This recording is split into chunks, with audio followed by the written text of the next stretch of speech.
Welcome to the Power of Care podcast with host Wendelyn Dance. On this show, we will take an in-depth look into personal and professional resilience on several different levels. This is a space for people who are trying to navigate the ups and downs of life successfully.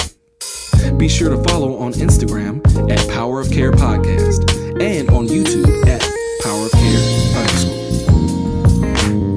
Hey everybody, welcome back to the Power of Care Podcast, y'all. I'm just gonna say this on record. This is my favorite guest because it's my mama. Hey mom. Hey baby, how are you? I'm good.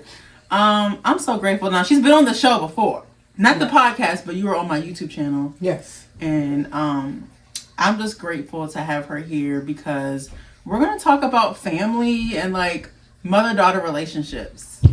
Okay, because they can get tricky. It can get very tricky. It's really challenging, but beautiful. You know, I feel like now you are my best friend. Oh. But growing up, I hated you. No, I didn't hate. I didn't hate. Hate's such a strong word. Yeah, hate's a little strong word. We weren't best friends. We were not friends. We weren't supposed to be. Yeah, and I know you stand by that. That's not my job. Yeah, you stand. Okay, we're gonna get into it, y'all. So this is probably gonna be a two-parter because we're gonna play a game. Okay. And then we're also gonna just talk. Okay. Conversation. So, formally, let me put some respect on my mommy's name. She is a wonderful mother, a wife. She's one of the many things that keep my church afloat, and she's really passionate about serving God's people and making sure people feel welcomed and that they know about what we believe, and she just wants people to have an understanding, and she has a thirst for Christ, I would say too. She's currently getting her master's at, how old are you? Do you mind telling your age? I'm 61. Hey, it's never too late. Never too late. Yeah. Never too late. It's never too late. As long as you're breathing, it's never too late. There's always something to learn. She's already dropping wisdom. Okay. So we're going to start off playing the and game. Okay, so you have your cards, and we're just going to take turns asking each other these questions, okay? This is not sponsored, but you can hit me up. Okay, so you want to go first? Sure, I'll go first. Okay. I'm just going to pick a card. Okay. What would you want written on your tombstone and why? Whoa, wow. What would I want written on my tombstone? You know what a tombstone is, right? Yeah, when you die. Okay. I think I would want to be known for making an impact. Okay. Like in the world. So something like she cared. Oh. She cared, she conquered. Like all right. Something like that. She cared and she conquered. Yeah. That's what I would want. That's cool. Yeah. Okay. All right. Let me go. What's one piece of advice you have for me regarding family? Ooh. Cause sometimes I feel like you're more compassionate. Like I think I'm compassionate, but you can be more giving. So what? Just knowing me. I guess as I'm getting older, love with boundaries. You can love, but I think I'm learning. You have to give yourself some boundaries. Yeah. But love your family. Yeah. Yeah, I love my family. I love that. Okay. Yeah. Your turn. Oh, okay. What do you love doing with me? Aww. I love talking to you on the phone. Yes, Because I call you like how many times a day? We won't talk about that. We won't tell everybody our secrets. But I love talking to you on the phone, especially if something's happened and I get to tell you a story. Because you get into it with me. Bless Daddy's heart, but he just be like so like simple with it. Like you just be like, oh okay. I'm like, you're not the energy I want. This is not the energy. Mom be like, what? So talking on the phone and watching the Today Show. This was years ago because obviously our schedules have changed. Right. You know? So like we would sometimes watch it in the morning and like commentate. Like we do give commentary a lot of commentary. We're very opinionated. Maybe that's why sometimes like oil and water. Every now and then. Every now and then. Yeah. But that's what I enjoy. Oh, that's cool. Okay. When was our toughest moment together? Middle school. Still? We're not that tough now. Yeah, okay. Middle school. She about to choke me now. Having a flashback. Middle school's hard. Yeah. especially in middle school year, and I'm going through menopause. It's just not a good combination. And anybody out there who knows, any mothers who understand what I mean. Outside of that, I mean, everything else has been manageable. We've had moments now. I'm not going to say we haven't had moments since then. But we've had moments, but I think we've come together and figured it out. But yeah, middle school is just that. It's that dark season. Yeah, everyone talks about that. Okay, it's your turn. Okay. What experiences did you have as a child that you wish I had experienced as well? Oh, wow. There's a lot of similarities that you pulled, I think, from your family. So it's hard because I think about like the vacations and like traveling a little bit. But something that I've experienced as a child, I would say more attention. I feel like I was the only child. So I got... So you wish I had more... I wish you had more attention and more time with your parents. Oh, yeah. You know, because your parents passed. Your dad passed when you were in high school. My senior year of high school. So I wish you had more time with your dad. I did too. Yeah. And then Alzheimer's took some time away from Mommy. Alzheimer's took, yeah. From all of us. From all we didn't of get us. to enjoy her as a long term. Because when she was your grandma, she was sicker. Yes. We had a little bit of it, but and not she as was much. out of state. And she was out of state. Yeah. So it was a combination. Mm-hmm. Yeah. Yeah. But Daddy, so more time. Yeah, because I was just starting to get to know my dad as Wendell and not Daddy. And not Daddy. We were starting to have those starting to have those conversations. Like adult, because you were going into adulthood. Yeah, yeah. I love that. So That's what I would want for you is more time. Oh, that's so sweet. Okay, your turn. You got a lot over there. I'm not going to do it all. Oh, okay. Okay. What do you think I think is my greatest accomplishment so far? What do I think you think it is? Oof. That's a good question. I know what I think it is. I want to know that one. I like that. What do you think my greatest accomplishment? I think following your path in your education, because I ain't gonna lie. I paid for one degree and she turned around winning another. But she was like, this was a waste. I want my money back. Cutting up, too bad. Cutting up foolery. But I think this, doing your podcast, your Power of Care, you should be proud, and I'm proud of you because everyone doesn't hear God's voice and follow it without question. You had some hiccups, and you went back to double check with God, like, is this really what you want? But people even hear that and don't follow, and so I think you should be proud of have done that because not everyone follows everything, and then sometimes they wait too late. Like I feel like I waited too late to go back to school, so I'm hoping I don't get this degree and then drop dead. That'd be really messed up. Please don't make me laugh. Because I'm like, I'm not going through all this and then turn around and kill over. And then I don't want y'all at my funeral going, she had just go through grad school and that's just with Jesus. I'm not looking for, I want to have some time to use what the Lord has allowed me to learn. Had I done it when I first had the pull, I would have been past it. You had the pool before? I had the pull before. Wow, Mom, you never told me that. Yeah, I had the pull before. Wow, when? When do you think? Ooh, years ago. Wow. Yeah. To go back to school? Was it to go back to school and study this specifically? Go back to seminary, yeah. But the cards didn't line up for different reasons, and we don't have to go through all that. Yeah. Just things didn't work out. And I didn't press it. So that's what I'm saying. I hope I get to use this before I don't have the opportunity to do it. But that's why I'm thankful to see that you do this, even when you pull back. Even when you've done some things, I was like, really? You want to do that? Do you want to say that? But you move forward. I'll always stand by you. You let people know what's going on in your life. So can't nobody hold nothing over you. Period. You could run for president because they couldn't go back into your secrets. Because you done told your own business. You ain't got to work. I'll tell you, I did it. So yeah, but I'm very proud of you in that. Thanks, Mom. That's a major step. Everybody doesn't do that. Yeah. And I don't get And you don't regret it. Yeah, I don't. I think if I have a fear, I do have fear, but my fear is that I would regret. Yeah. I don't want to look back and be like, oh, I don't know what I would have done if I never tried to move to California. Right. Now the door is closed, but at least I tried. Right. Yeah. So anyway, but thank you, Mommy. Yep. Okay. Your turn. Oh, that's your question? Oh, okay. Who in our family am I most similar to, and who am I most different from? Based off what I know, I would say your mom. Okay.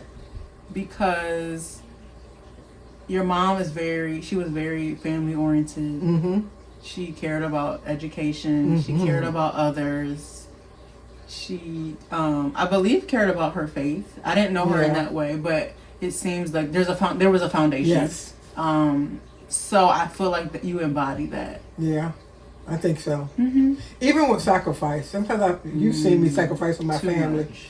And my brothers and sisters, especially my sisters, can recall mother making our clothes. And we're going to bed, and there was a piece of fabric sitting on the sewing table, and we wake up and there's a dress hanging up in your room. Aww. Which means she stood up all night. And sacrificed her time. I can tell you at least twice I remember that happening, going to bed thinking, I don't know what I'm going to wear. And wake up, and there's a dress hanging in my room. I'm like, whoa. And she was smart, and I ain't smart as my mother. Yeah. Okay, so who am I most different I'm from? about to tear up. Wow. Who are you most different from? I feel like all your siblings are different. All of y'all are very different. Okay. So I would say you're different from them. All of them. We're all different. Yeah. Okay. I'll take that. I think you may be most similar to your brother a little You bit, think so? in some ways. People say we look alike. I think y'all look just alike. Okay. Yeah, but I feel like you guys, the sisters share. Also, I'll put with Nana. I'll put the sisters share the love for their kids. Like, okay. The love for family, almost like me and Jazz said, almost to a fault. Like he's like, y'all will do anything, you know. So I think y'all share that love. Okay. And that bite of like protection. You're the calmest. I have the calmest bite. Yeah. Let's not let sisters look at this. So we're not gonna tell them. I'm not gonna put this in the group chat. No. Just kidding. But no. But I think. But the bite comes out of love too, like yes. the protection. So yeah, guess it's my turn. Yes. How am I helping you become the person you want to be? I think you're an encourager, and you encourage me. But I think you help me not be afraid and to try things. Probably that, and just watching you. You definitely believe going out there and giving it a shot. I do. You know, not to be afraid, but to try. Yeah. Is one of your mantras. You may not say it, but you live it. I live that. So I definitely can see that. And you're, Mommy, why don't you try that? Even sometimes when I don't feel like hearing it, like the exercise and the eat right, and like I don't hear it now. but that, yeah. Cool. I love that. Yeah. All right. Here's my last one. Okay, I have one more. What is your biggest hope for our future? Me and you? Mm-hmm. My biggest hope for us is that we can travel and do stuff. Like, just do more mommy-daughter stuff. Yeah. I love my dad, but I feel like sometimes, and you know how I feel, I'll be like, can I just talk to you, please? Yes, y'all, they embody oneness, which is beautiful. But I be wanting my mama sometimes. So I would like to do more fun activities because we're both busy. Our schedules are very different. And so I would like us to like go to the spa and like just do self-care stuff. We gotta go. Okay. We gotta go. And just like do fun, relaxing things because we both are in helping professions. We are with people we're always doing, and I just want us to be able to enjoy like life together. Yeah. Oh. Yeah. You got one more? Is that I have one more. Oh, okay. Let's see. Okay, I have too many, y'all. What's one thing I can do to show you more love? Wash the dishes. That came out too quick. That's been on your mind, honey. That's been on your heart. No, I don't know. No, but that's real. Like being more helpful in the house. No. Oh, okay. How do you feel love? Okay, read these again. What's one thing I can do to show you more love? Oh Lord. And don't say nothing. Oh. Because everybody can, do a little bit more. Because I feel like sometimes we can feel misunderstood, like, or we think we love people in the way we would want. Like, I may, buy you a whole bunch of stuff, but you may want me to spend more time or with you or something. Wow, Brian, I don't know. That one I would have to chew on. Okay. Because I don't feel not loved. So okay. I don't know. That's cool. I'm okay with wash the dishes. Let me stop. I said what I said. No, I mean, all joking aside, I don't know what else you can do. Okay. No, because you're fierce when people mess with your mama. So I don't play about this lady. Yeah. So why do you sound like Jagger right then? She said, because that's my sister cousin. I know she is. But no, you just keep loving me the way I am. Maybe, okay. Yeah, because you, not very, and this is going to sound, I'm not trying to get into no deep, but there are very few people who have loved me for the way I am. Mm-hmm. I'm not quiet. God knows I'm not. Mm-mm. I'm not the neatest. Mm-hmm. I'm not, I'm not. But there are a few people who just like me the way I am and not trying to change me. Mm. And that's you. You want me to get better at what I do. Yeah. But you're not trying to change who I am. Yeah. So you feel accepted. Yeah. Because sometimes, I mean now when I was young, when you were younger, I'm talking about now where you are. Yeah. In our different seasons, I think you're like, this is my mom. Mm-hmm. Yeah. So and I've had to, God had to get me with that because I feel like sometimes internally, and not just with you, I do struggle with acceptance. Like stop trying to change. Like this is how stop trying to get people to do what you do. Mm-hmm. And it's just like, no, learn this person, accept this person. When it comes to friendships too, though, you can be like, this is more of a choice, right? But or even romantically, what you're willing to live with type thing. But acceptance, I think, starts with me accepting how I'm made. Mm-hmm. It's like, oh, Brianna, girl, that's just how you are, girl. Like, not that I don't grow, but accepting that this is just something about me. And it helps me to accept other people too. True. And the other part of that is if it's something that needs to change, because my faith is so strong, God can change it. Okay. And so nobody else can. Nobody else. Right. And there's things about me I know I have changed. Yeah. But it's not because people are like, hey, you need that's not. It's like God wants me. It's honing me. It's knocking off the rough edges of me, or crafting me and shaping me. So the change is not even. Sometimes you don't even realize it until you look back and like, oh, I used to do that, or I used to believe that. But because God's love is so gentle, especially when you allow Him to do it gently. Now, He can change you hard. Mm-hmm. You're like, ooh, I don't like that. Mm-hmm. But if you allow Him to change you gently, then there are some parts of me that I know I have changed, but it's been such a gradual, loving change. You just look back and like, okay, God, I see. That part I know have changed. Mm-hmm. But I know it was because my walk with you was getting so much purer and deeper and important. The change was necessary, but He did it in a way that didn't hurt. Yeah. So yeah. That's but when other people are like, you need to stop doing that. Why you gonna? Do you have a rebellious streak in you? Because for me, when people try to tell me what to do, unsolicited, you know how that goes. Mm-hmm. My heels dig in. Yeah.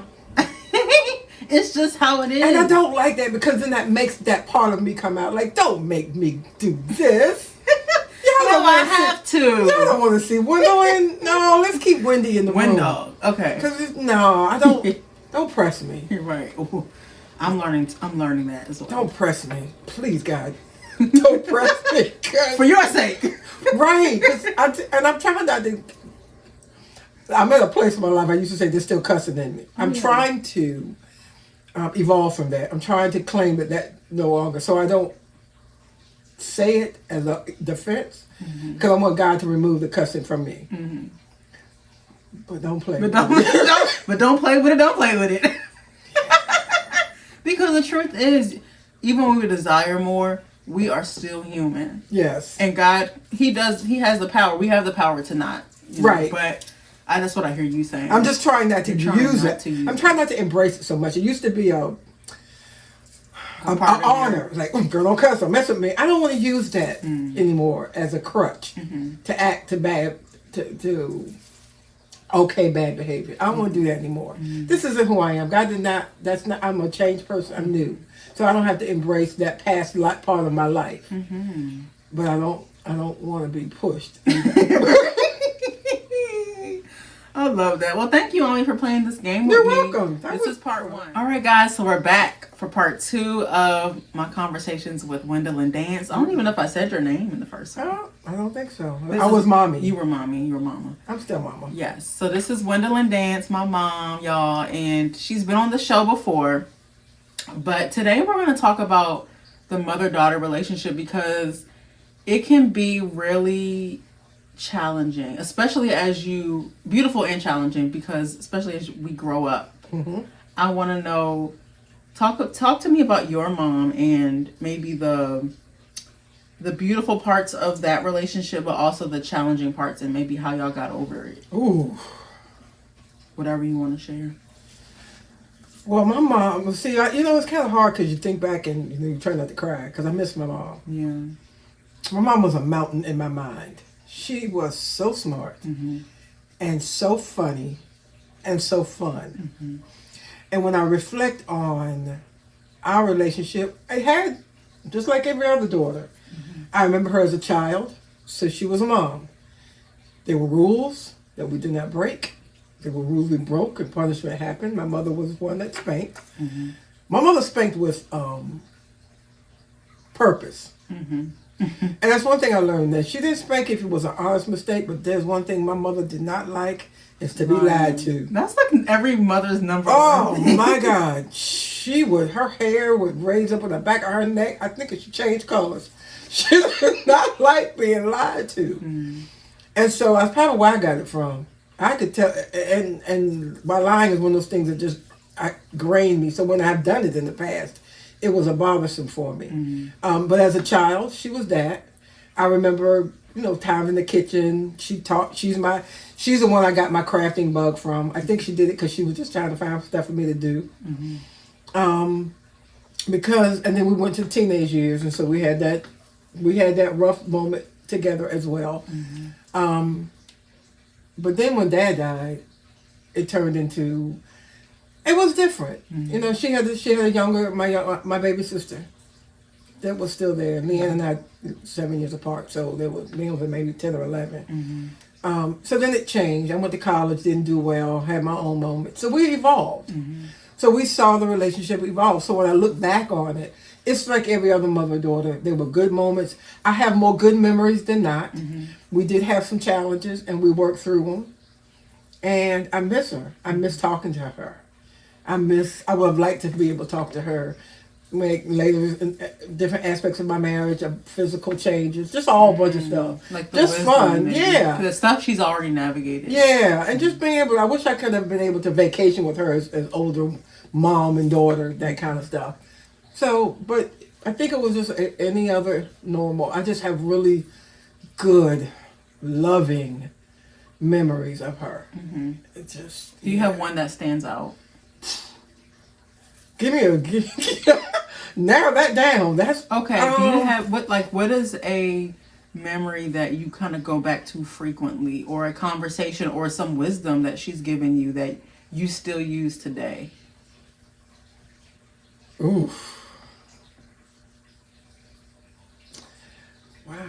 Because when you're doing something and I haven't lost a parent yet, thank God, but I don't know what it's like to lose one, and so I imagine though that when you're going through life or your day, she pops up in your mind, or you're doing something, and do you ever think about what your mom would think or what she would say, or how she would handle it? Probably being in the kitchen is one of them. My mother made the best meringue pie I've ever had in my life. Probably why I like lemon. Oh, okay. I'm a lemon drop. Yeah, you do. That's a drink.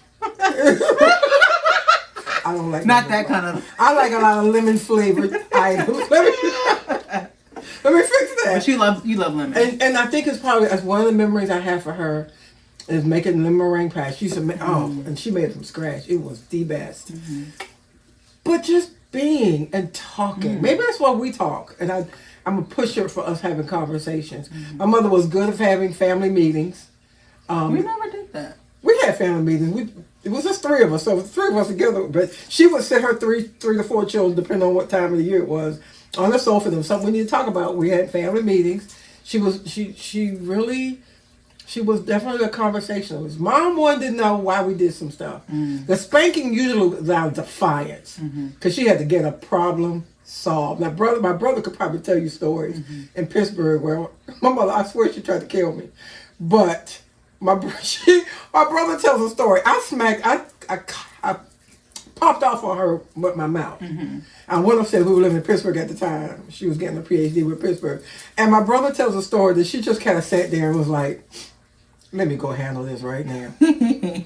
She was calm. Now, my memory was a stark, raving, crazy person coming into the bathroom, swinging the top of the hamper at me because I got smart with her.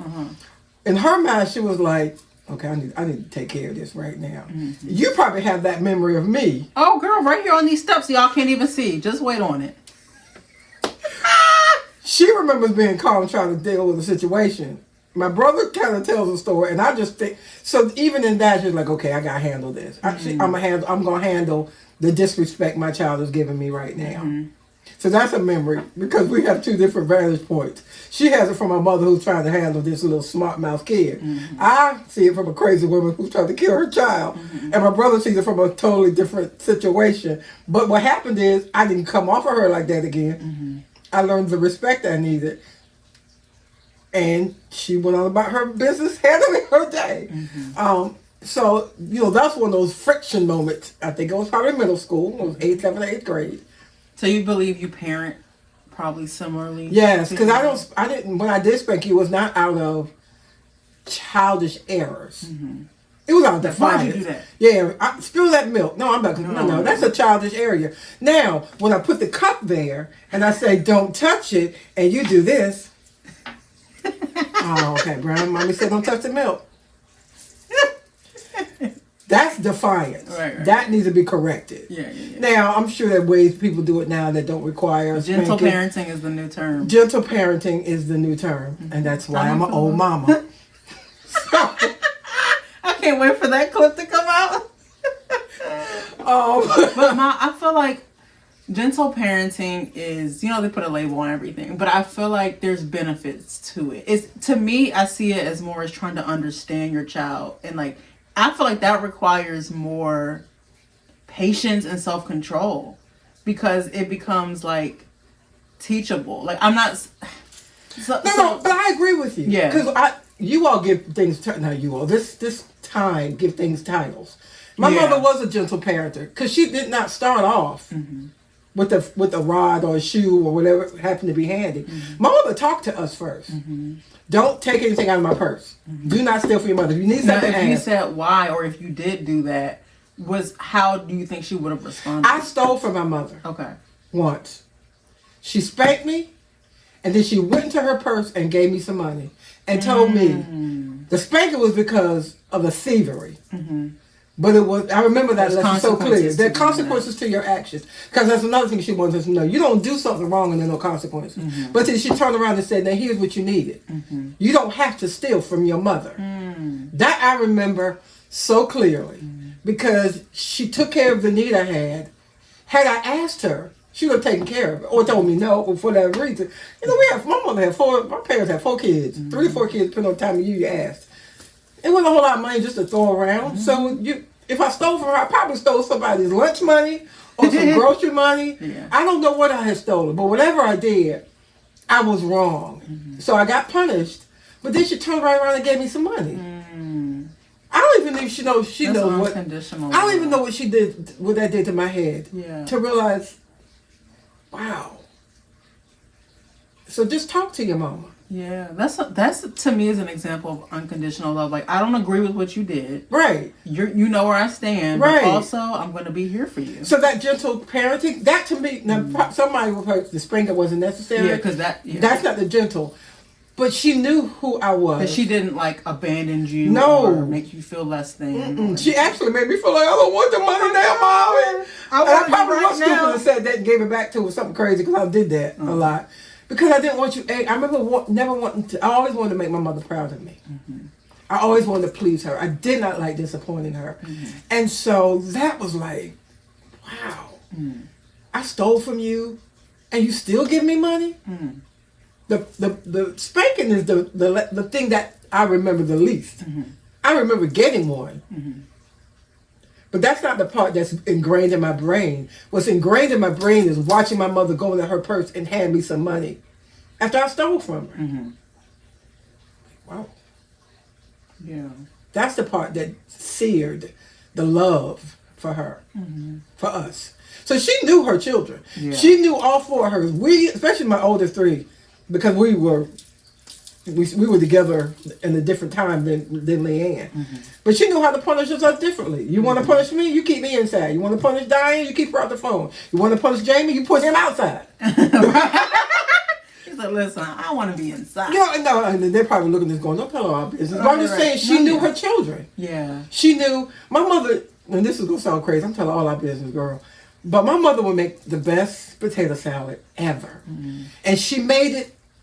She had a base making it. So, like, during the summer, she just made it. But Thanksgiving, she made it the way each one of us liked it. Mm-hmm. Diane doesn't like eggs in it. Jamie didn't like pickles. And I didn't like onions. So she would make one. And then she would take out and make each one of ours. I didn't have onions in mine. Diane didn't have eggs in hers. Jamie didn't have pickles. Mm-hmm. Now, she didn't do it all the time. Every other time, you just ate what you fixed. But that time of year, she would fix it the way she knew we liked it. Because she knew her children. Yeah. So what you're calling the gentle loving and all that, my mom did it. We just have a name for it. Right. She didn't just go around.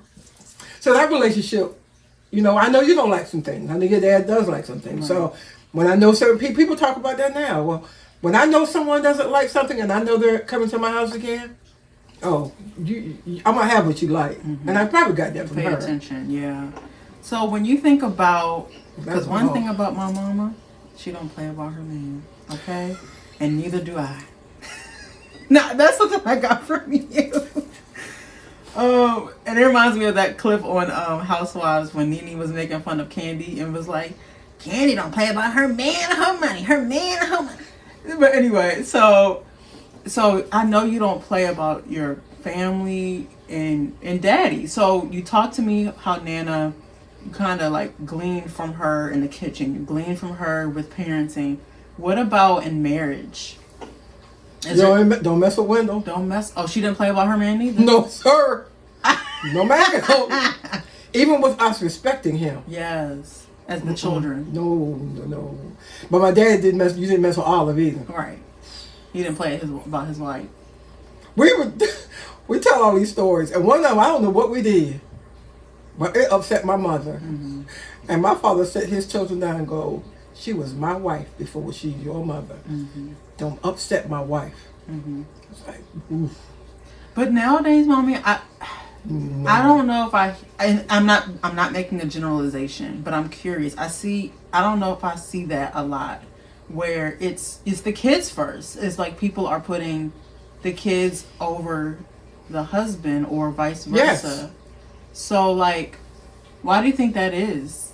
Is there times when it's appropriate? I don't think it depends. Now, I'm gonna get in trouble.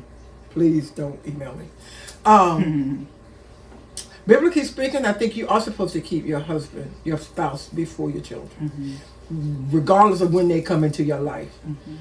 I think that becomes that blended family challenge. Mm-hmm. I'm not saying it's right or wrong. It's just a challenge you have to work through. Yeah. And I think it's a conversation that needs to happen before you say I do, before you walk down the aisle. Mm-hmm. For the child to know where this person is in their life now. This is my wife now. Doesn't mean you're not important, but I need you to understand what's happening. That's a conversation for any blended family. Mm-hmm. Thankfully, I just didn't happen to grow up with that. Mm-hmm. So it was our parents and then the children. Mm-hmm. So that for any relationship, that's how it is. Because the truth be told, if you raise your children in a way that is normal, and I'm using that word very loosely, your children gonna leave you. Yeah. My mama raised her 4 children to leave her. Right. We were raised to go to college, to get a degree, go to the army. We were raised to leave. Mm-hmm. So what you don't want to do is you raise your children for 25 years and you look up and there's a person in the room and you don't even know who they are anymore. Mm-hmm. So you date your husband. Mm-hmm. You date your wife. Because that relationship is going to last long after your children leave the home. Mm-hmm. Not parenting. I won't be your parent till one of us leave. Mm-hmm. I'm always going to be your mama. You're always going to be my child. Mm-hmm. But our relationship changes. You don't need me to parent you now. I'm here as a friend. I'm a help. Yeah. But if I had not paid any attention to my husband, we would be strangers. So that's the part I think is the part you have to keep close. But they were very protective of each other. I saw my mother love my father. I saw my mother respect my father. Educationally, my mother had a PhD, my dad had a master's. So some people would have seen that and thought, my mother towered that over my father. No way. My mother used that PhD for her furtherance of her career, but not the relationship with her husband. When she walked in that house, daddy was ahead of that house. And there's a secure, that your father was secure. Yes. Because there's this conversation now like, oh my gosh, like he needs to make this, or men are intimidated, which some men are intimidated. It might be. But that's not the case. My father was my mother's champion when it came to her getting that PhD. I remember that conversation they had. When you gonna write that dissertation? She set up a room and started writing her dissertation. So he was not intimidated by the letters behind her name. He was proud of her. Well, what would you say to the women that are, because some women are making it impossible right now for some of these men. And I'm not excusing all men's behavior, because there's some men out there that are terrible, like that don't have, I'm just being honest. And some women that are terrible. Yeah, that's possible too. But their behavior, not us people. But what would you say to the person dating that has these rules of like, he needs to make this, he needs to drive this, and if he takes me here, then he's not the one. Like, there was this list going on social media. I heard about that he can't take me to this place on the first date, and a lot of people are throwing backlash like, that's why you're single, boo. Like, he's a good man. Are you really gonna give this good man away and not evolve with someone? Like, that's the mindset I think I have. I think some things are, some foundation things that should be clear. Oh, definitely. For sure. But when it comes to stuff that I feel like a lot of that stuff doesn't matter. It's like, what are we talking about? I think a lot has to do with just similar values. That's values. Differences are evident. Right. Though. Like. Yeah. I think you have to check your value system. Even if it's, I'm going to talk crazy right now. If y'all both drug dealers, at least y'all have the same value. At least y'all both on the same page. Right. Somebody who don't believe in drugs and somebody who believes don't. No, that's you're asking for conflict. Yeah. So I think you have to have similar values. Similar. That's the word. Life goals. That needs to be a part of it. And I don't want to. Here's the hard part. I've been married 38 years. 38 years ago was so different. Yeah, it is so different. It's harder now than it is back in the day. Yeah. You all have so many more things to fight against. I would be careful with the list though. Don't make it a hard and fast rule. And for those who are out there who trust in God, then you need to trust God, even in that. Partly, I don't want to sound too spiritual, and I don't want to slide away from your question. But for me to go, this is what you need not to do. I'm based on what was done 38 years ago, and that's hard. I think we have to stop putting so much pressure on you guys to looking for them and dipping into the wrong situation, because that's worse. But be careful of your list. My mother said she had one. She wanted tall, and light-skinned, curly hair. She married short, dark skin. And we joked curly hair. No, they didn't have curly hair. No. But we joked about that, because we all had lists. We all have preferences. Yeah, I would say that. And there's nothing wrong with a preference. There's nothing wrong with a preference. But be open. I'm a college-educated woman. That's who I am. I want to bring something to the table, but I want the person who I'm bringing to also bring something to the table. Now, if he is not a college educated, but he's got a job where he's making good money, he's got good savings, he's got a good mind, money matters. Because everybody got a college education, don't know how to handle money. Look at the qualities. Now, just look at the degree, because a fool can get a degree. Okay, there's a lot of fools out here. So but he's got his own business, or he's working here, and he's got his own home, and he's respectful. Or you see his mentality, I think values outside of the materialism of it all. Like you said, the values or the mindset, the character of the person is really important. It's the values. Yeah. So he may not have a degree, but he's got values that are Like, wow, he's kind. He's good to his mother. He saves his money. He loves the Lord. And he loves the Lord. And he loves the Lord. You know, those things. It's But like, for those who but- don't, to your point, like even if people don't have the same faith, because not every listener is going to have be a Christian. That's true. So I think what you're saying in general though is be aligned. Like Yes. even if your faith is something else or you don't believe, like it's going to be harder if you try to, if you're here. You gotta be. You gotta be. It's gotta be valid. It's gotta line up. And some people do it. I don't see how. I'm sure we may not hear about how they navigate it, but yeah. But I think it's just helpful. Yeah, and take your time. Take your time. Oh my God, mommy! I feel like there's this formula going out there in the Christian world about you should know within 3 months, and he should know. It shouldn't take that long for him to marry you, like type of thing. And it's like almost like they're pushing a formula about when and how to, when you should be ready and where on the timeline you should be. That's stressful. Like for me, I've heard pastors say that from the pulpit, like if he doesn't know within a year, then what you doing? And you know, you need to, and it's just, it makes it seem like, okay, well, if my situation doesn't add up to what you're saying, are we wrong? You know what I'm saying? Like what? I just had a conversation with somebody about this. I think we put a lot of pressure on people. Yes. And I think we're learning to take the pressure off. I think as we talk to our younger women and men, again, 38 years ago is different. People got married, and it's so funny. I'm gonna have a moment, okay? I've been married 38 years, so when I got married, let me change that. My grandparents, that age, they got married at 17, 18. Young, yes. Because they met somebody when they were on their way to war, and 3 months later they were married. They stayed married 4 to 5 years. Right. Our generation, we got married in our 20s. Yes, early 20s. Early 20s. Yeah. Usually either right before we went to college or right after. Because things were different. And in order for us to prosper, marriage was almost necessary. You couldn't own property. You couldn't do a lot of stuff women couldn't do. We ain't gonna talk about that. That's a subject for another day. But now you all have this girl say, okay, thank you, Lord. We told our young women to get all this education, to become independent, to achieve this goal. And now when they've done it, we try to tell them, don't look for someone who matches that. Well, you can't tell them both things at the same time.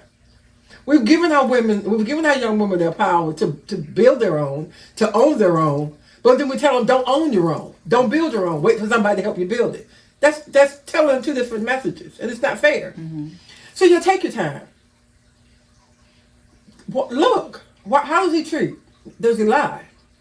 Yeah, and you know, how does he treat his mother? Yeah, and I feel like it's not encouraged to explore. Right. I'm just being honest. I didn't. It's almost like people try to scare you into not trying, and that's why I push against that, because it's like, just if you think about it as a job or an internship or in something other area in life, you don't know you learn through experience. And I feel like if you just, you know, if you go off of a look, or if you go off of something you don't know, or an assumption, then you may miss out on something amazing. And so that's why I encourage people to explore and to date and to get to know, because that's the information that you get to know of their character, and it does take time. It does take time. Yeah. And you know, you're also talking to a Christian mom, so there's some aspects of that I'm going to caution anyone. I'm not going to say it here, because I don't know who we're talking to, but there's just some things I would not want to see. You know, be careful who you're intimate with too soon. That's just me. Yeah, that's how Wendy is. Because that's just me, and I'm gonna leave that there. Without that, be mindful of where you're going with this person and how much of that, I'm talking intimacy, you go. That's just so me. you're going into. I'm just talking about the general getting to know somebody. But tell me what you mean. Like, I feel like I've heard, or there's this culture of not welcoming or allowing people to explore, to get to know somebody. Like, it's not encouraged. So you don't think that's encouraged now? Not really. Really? No. I feel like there's a lot of fear-based, if he's not this, if he's not that. it's almost like there's a list out there of things of people what you shouldn't do. There's a lot of shouldn'ts. So how is this list allowing you to get to know somebody? It's not. That's my point. Oh, that's my point. It's like I'm on the side of, and this is me. You could think different, which is fine, but I'm on the like, don't judge a book by its cover. You have to know, you have to see. You have to get to know someone. Get to know somebody. And that happens over time. Yes. You know, don't go in with like, this is my husband. Like, baby, you don't know that. You know, you may make sure he's somebody else's husband first. Right, because that happens. But that's what I'm talking about is like, it is out there. I feel like there's a lot of, again, fear-based content about red flags. Don't do this, don't do. Like, it's almost crippling, I think, some people. And I think if you reframe your brain about that experience, you get the chance to really explore and see if this is something beautiful or something that's not going to work or something that may be temporary. So I'm going to ask you this question. So where do you think, and is it from older people, the push of not taking the time? Are we pushing you all into thinking that as the mamas and the aunties and the grandmas, making you not take the time to get to know someone? Do we do that? Because I'm trying to think, okay, how did I get to know James? I spent time. We talked. Now, we were younger, so we were finishing college. So it gave us time to talk and get to know and see each other in different seasons of our lives. When things weren't going well, I saw how he responded. Yeah. When there were things that weren't going well in my life, when we had just life, not necessarily life just happened. Like family passed. So I see how you handle when there's a death in your family. I see how you handle different. You just see life. Yeah. And how people handle lives. And so when I saw how he handled life, okay, this is someone I can trust my heart to. I don't know how you can go in a relationship if you don't allow that to happen. But let me throw this in here as well. Okay. You're not going to know everything about anybody before you marry them. Absolutely. It's not going to happen. If you think you're going to know every twit and dottle, and if I don't know every twit and dottle, I can't marry him, you'll never get married. You'll never get married, yeah. One, because you won't know some things about some people until you live with them. That's true. Seriously. That's true. You can date somebody, but you may not know that they don't put the tops on the mayonnaise jar when they're done. You won't know that till you're married, or they squeeze the toothpaste from the middle except for the end. Yeah. You won't know those kind of things until and then you have to work. And I know it sounds petty, but you got to work through that. That was an issue. That was an issue with me and mine. Something that simple. I never put the top on jars too good. We had to have a little conversation. I like toothpaste squirrels on one end. He likes, you know what we did? I buy you your own toothpaste. Yes. Because I don't like the way you squeeze the toothpaste tube. So if you bust from fighting over toothpaste, it's your toothpaste, it's mine. But those kind of things you're never gonna know. Yeah. And as we age, as we get older, as we become parents, as we become parenting our parents, as the job takes our health, those things in our lives will evolve. And that's where the marriage that's when it becomes commitment over convenience over your feelings. So yes, you're going to learn about the person, and you're going to see values, and you're going to see that you all have a like spirit. And this like spirit, we can do life together. But if you wait to know everything about somebody, that's when you say, I just get married. I think I had been married 25, 30 years at the time. And somebody said, Miss Wendy, how'd you stay married 30 years? I'm like, baby, I stayed married one day at a time. I was just trying to make it through another 24 hours. Yeah. And sometimes those 25 hours, you laid your head, it was a good time, and you raised your head, it was still good. And some days, the clock struck 12, and you're like, Jesus, I'm just married out of commitment to you. Yeah. And you woke up, and you stayed in there. I stayed married one day at a time, and the years accumulated. Because there were days he looked at me, and I wasn't that cute, and I looked at him, and he wasn't that cute. But we stayed commitment and true to the dedication of our family. And we learned, and we talked, and we worked. Because you're not going to know everything about someone, and when something changes, you gotta pivot. Yeah, and that can free a lot of us, I think. Yeah, don't expect to know everything. Yeah, or to expect that person to, like, holding them to some type of standard. Yeah, that's unreachable. Right. It's just like, oh my, I guess that's what I'm talking about, is like, I feel like there's, on social media culture, on, church culture, I feel like there's some standards that just seem like not helpful. Right. It sounds good, it may sell, Yeah. it may grab a lot of likes and stuff like that, but it's not real life. Like, talk about real life and how to navigate. I can't imagine trying to date on social media. I would, if I were you all. I mean, you all as this age group. If I was really dating somebody, y'all wouldn't know till a ring was on my finger, because you can't put. You always have to be careful what you put out there. That's true. Even when you fight, you got to be careful. When you're mad at your boyfriend, don't tell your girlfriend, because 2 days later you're gonna be in love with him, and your girlfriend gonna still be mad. So, and that's just reality. That was even before social media came out there. Don't put all your business out there like that. Yeah. Because if I put on social media every time you and your daddy got, shut up, please. So you got to keep social media. I would not put my business out there because emotions change. Yeah. Situations change. Well, you put that. I mean, y'all share each other's pictures and stuff. No, I'm talking about in dating. Oh, okay, got you. I'm talking about while you're building it. While you're building. And you're working it. Yeah, I do now. The way people like to put stuff out there now. No, you need to keep that stuff tight to your chest. While you're working through your own feelings, you don't need 1.5K members who ain't really your friends telling you how you, girl, don't let that man talk to you like that. You don't even know me. You don't even know him. I'm your friend because I'm one of your followers. Right. Because then you start hearing too many voices in your head. Yeah. While you're trying to get to know somebody. Right. Somebody's acting a certain way. Is this his character? Something's wrong. Let me find out what's going on, because this ain't the man I'm in love with. I know your character's better than. Okay, you having a bad girl. Let me just tell you. And then when they finally talk, they say, "I had a bad day," and then you're like, okay. But if you put my man did this, it's all on social media. Then you got 50,000 women telling you, "Girl, don't let that man do that to you." It's too much. You don't need. And single. You do not need that much voices in your head. Yeah. Some things you just need to keep to yourself while you're working. Between you and the Lord. And like you and that person. And that person, like learning to work through conflict together. Without the social media help. People in your stuff. I didn't have that option. Yeah. Good for you. We didn't have social media then. And because we are you all growing up, and you didn't even really have it, that to the degree when you were younger.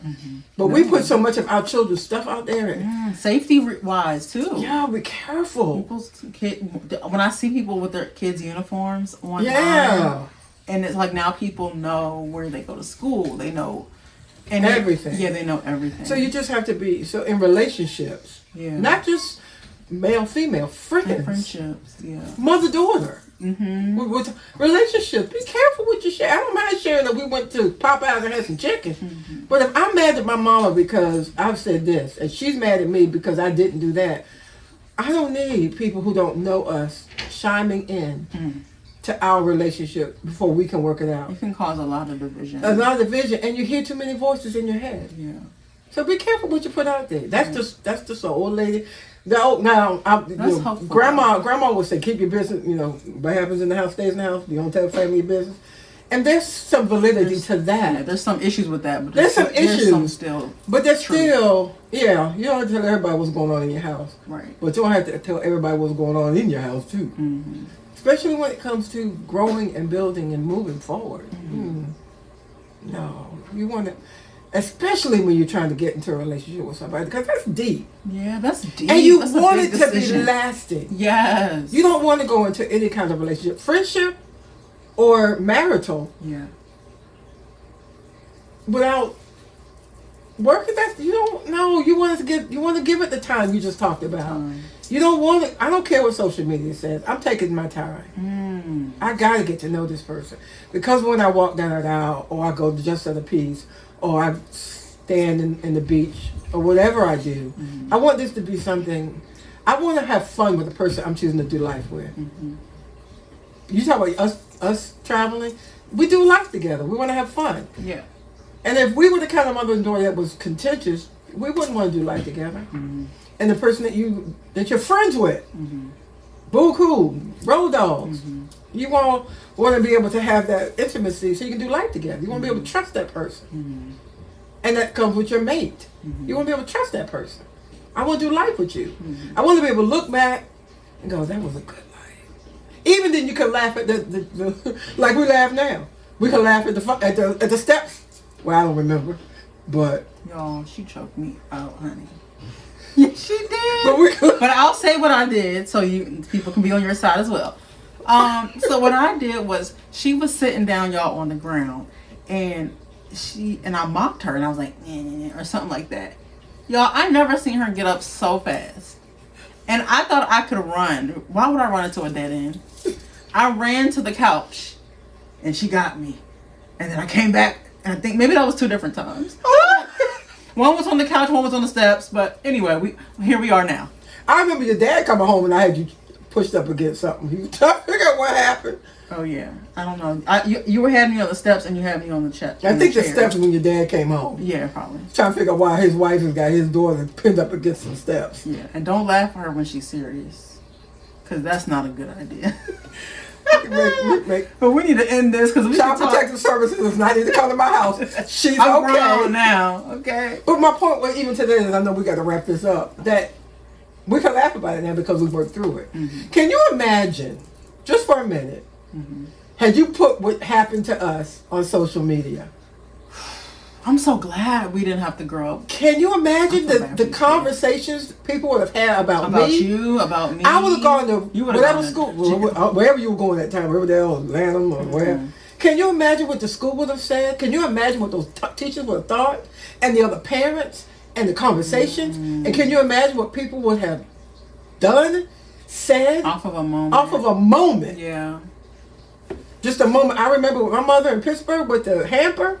Had I put something like that on, can you imagine? So you can't. That's why you gotta be careful and protect that kind of stuff because it's a moment. Yeah. I'm thankful to God that we got through those moments and we can now laugh at them. Yeah. But if we were stained and scarred by other people's comments, that could have damaged us. Yeah. Because we would have heard some people say some things that weren't even true about us. Yeah. But at that moment, you're like, yeah, that's right. She a mean, because you would have read that over and over again. Yeah, Brianna, don't let your mama talk to you like that. You would have heard that over and over again. And it would have validated my feelings and separated. We wouldn't have reconciled and all the things that would not have happened. The theme I hear is protect your relationships, let things take time, work through it with them, and that's a lot of good wisdom about relationships. Yeah, take your time. So your mama might be ready to be, and you may and you don't have to, I guess, arrive and know everything before you move forward. You can let that one go. You can let that one. You are not going. I hope that frees somebody. Let that go. You are not going to know everything. Yeah. You absolutely will not. Because again, I don't want to just. You can apply that to so many areas of your life. If you say, you can apply that to, should I try this? Should I try to move here? I don't know. I have to have everything perfect. Like, at some point, faith got to come in. Some point. Yeah. And the beauty of it is, you can turn around and come back. You can leave. You can always. It's not permanent, except for I would say marriage, but that's different. That's me. Yeah. But you can change. You can pivot. You can move. If you move to Western Blip and you're like, I thought Western Blip was going to be the best place on earth. I'm like, don't like it. Turn around, come back. Yeah, and you get to learn. And it's how we look. It's perspective. I feel like it's how we look about the situations because. I've had jobs where I'm like, dang, I guess I'm really messed up. I was hard on myself. I'm like, dang, did I miss here, God? Like, why did this not work out? I feel like He's really matured me over the few years. I've said it on the podcast that I just had this like rose-colored like lens about life.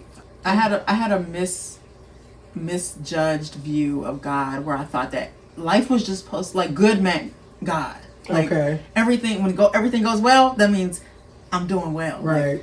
Like, I'm where I'm supposed to be. But if there was any type of conflict, it would be an issue. Oh, okay. No. So I've learned that's not the case. And I've learned that it's about life is hard, but who you want to ride with on the journey. Yes. Like, is this the type of people that I want in my space that like when life does get hard, like I know that we can kind of help each other through it. And that to me is like peace. That's like home. That's like, okay, I want you in my life. Yeah.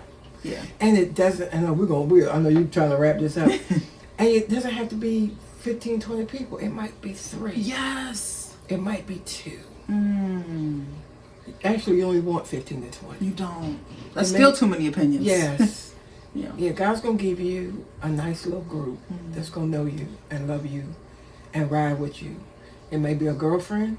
It may be a cousin. It might be a husband. It might be a child. It might be that person who's like, I'd have never thought we'd have been friends 30 years because we were in high school. I ain't like you. Yeah. So that means be open to whoever God brings, right? Because he's going to bring, even with a husband, let me just say his last name, because he can't fulfill all your needs. He can't fulfill it all. And if you put that on a man, you're asking for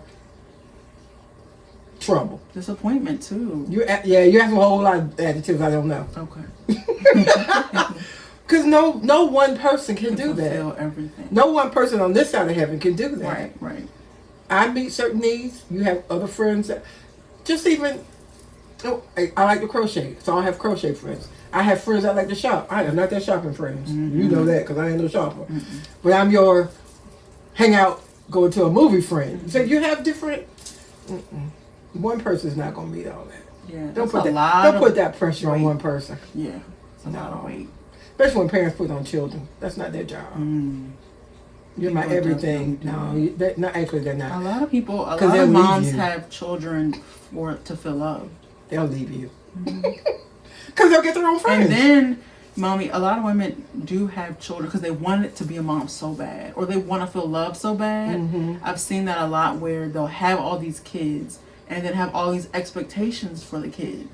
And when the kid does not meet it, it's like you neglect, you throw them away. That's not kid's And it's job. like you're not. Whoa, that's not the reason you should bring someone into not this at all. world. Because you're not their only influence. And then their own people and their own personalities and their own decisions. And if you're basing your life happiness on your children, just them alone, or on any, that reminds me about something my therapist said. Like, happiness really does come from within. Like, you got to learn how to be good with you, right? You know, and everyone else is kind of just like an addition. But like that's something I've had to learn, is to not put so much pressure on one person or on a couple or just anybody. Yeah. And I think God is a big part of that too. Oh yeah. There's joy in that, and then you get to enjoy, and He makes all the other things in your life part of that joy and happiness.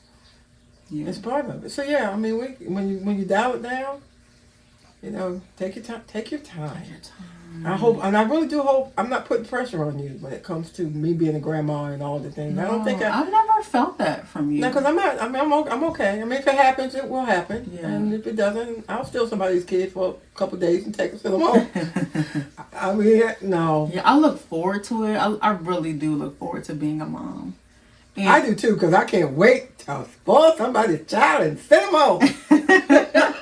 I'm looking forward to it. I think part of my story, being adopted and having a loving mom, it makes me like I had and being around other mothers, like you very much believe in the village mentality. There's so many women in my life who I admire, and so through I think some of my own pain with my birth mother and like seeing what happened there, and even now as we've met each other and some of the issues that I may have, or just the reality of what it is, right?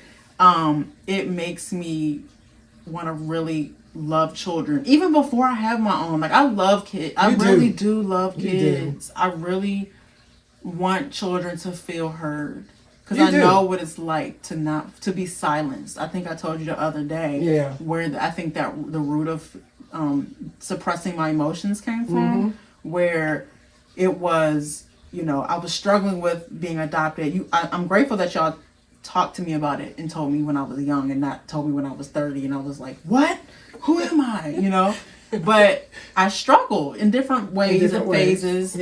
But I think I was struggling one moment, and I was sharing with somebody, and it was somebody at church. I don't know who it was, but they kind of shut me down because they put a spiritual Band-Aid on it and was just like, but you're blessed. Your parents are great. You need to be, like, basically, you need to be grateful.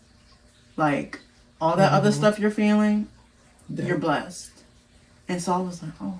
So I hid from y'all. I made sure I tried to not tell y'all things about how I felt because I didn't want you to feel like I wasn't grateful. Right. And that was, I don't think I'm gonna cry. I think I'm gonna tear up a little bit. But that just wasn't, a lot of unhealthy things birthed out of that. Right. You know, I was looking for someone to hear me. Right. And no matter what. And so now I'm so committed to helping people share their voice. And no matter how different we are, I want people to feel heard and respected and loved because God made us all. Yeah. You know, He did. Yeah. And no matter how different any of us are, it's not worth someone's life ending. You know, I hear a lot of people, specifically I think of like some of my gay friends or like parents may like, people that I know, you hear stories of like their parents putting them out, or you hear stories of like just saying harmful things because of differences. And it's like, is my life not worth being here because of the differences? Right. You know, so I really want, no matter who it is, I want them to feel like their life has value. Yes. Because it does. It does. Yeah. It really does. When I always ask my guests about a challenging season, and how they pivoted and what resources helped them stay afloat. It could be a song, it could be an activity, it could be a book or a quote. What has been something that's anchored you in maybe the season you're in now, to stay afloat? Wow. I would say my friends. I have a couple who I can be very raw with. Mm-hmm. And unfortunately can be very raw with me. Who I can share. Mm-hmm. I can't share with everybody. Yeah. And that has helped me manage. And one of them is I was stressing about school. You know, I'm starting school. And what she said to me was, Wendy, you're doing this because you're just trying to get better. You're not doing it because you need it for your job. Mm-hmm. So just relax and do what you can do. That freed me. Mm-hmm. So it was even wise counsel. Mm-hmm. Now, music is always, music is my go-to. But being able to share and hear wise counsel, and that God uses that with His word. Mm-hmm.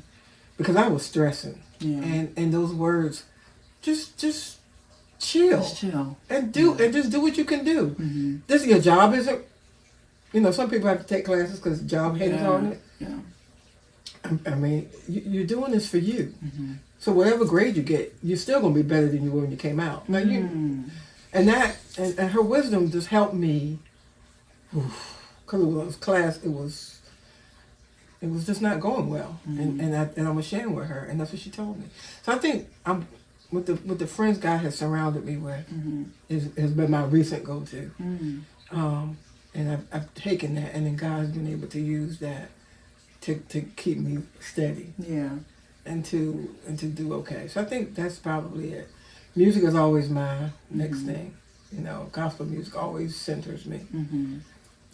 Old, new, doesn't matter. Mm-hmm. As long as I'm about the words. Yeah, Mommy, you care about the lyrics. I don't care. I mean, the tune is nice, but if it don't say that, Nick had the prettiest tune, I'm done. Mm-hmm. It needs to be able to say a message. It needs to be able to talk about how to embrace, how to do that. Mm-hmm. So I would say the most recent one is school, and my friend was my go-to. I love that, Mommy. So I want to end there with saying thank you for being such a good mom. I read a scripture the other day that said, it was in Proverbs, and it said, basically, don't don yourself as great.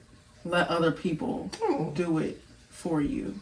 And so I want to do that for you because, God, I was literally upstairs praying in our rooms and stuff like that when you were gone. And I just stood in your room and I was like, God, I pray for you to revamp this room and the people in it, whatever that means. Because when I looked at the other rooms in the house, I was like, Mommy's revamped this one several times. She's revamped mine. She's done this.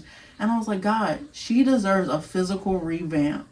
Oh. And a spiritual, whatever you need. God knows what you need. But like, you deserve a revamp. So I hope that your room gets the next revamp. Girl, speak the thing to existence. Because truly, no, seriously. I know. Because you have sacrificed, you and Daddy have sacrificed so much for everyone coming. The room I'm in now, which is the guest room, has rotated, and that room was transitional. That room for me is a launching pad. It's been a launching pad for several people in our family, and I'm in it now.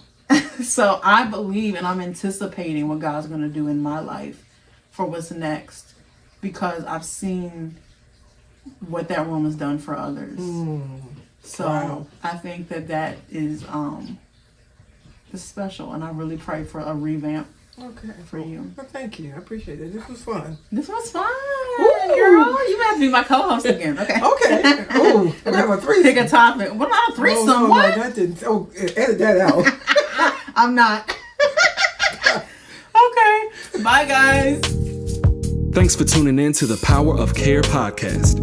If you'd like to hear more, be sure to follow us on Instagram at Power of Care Podcast. And be sure to subscribe to us on YouTube at Power of Care _.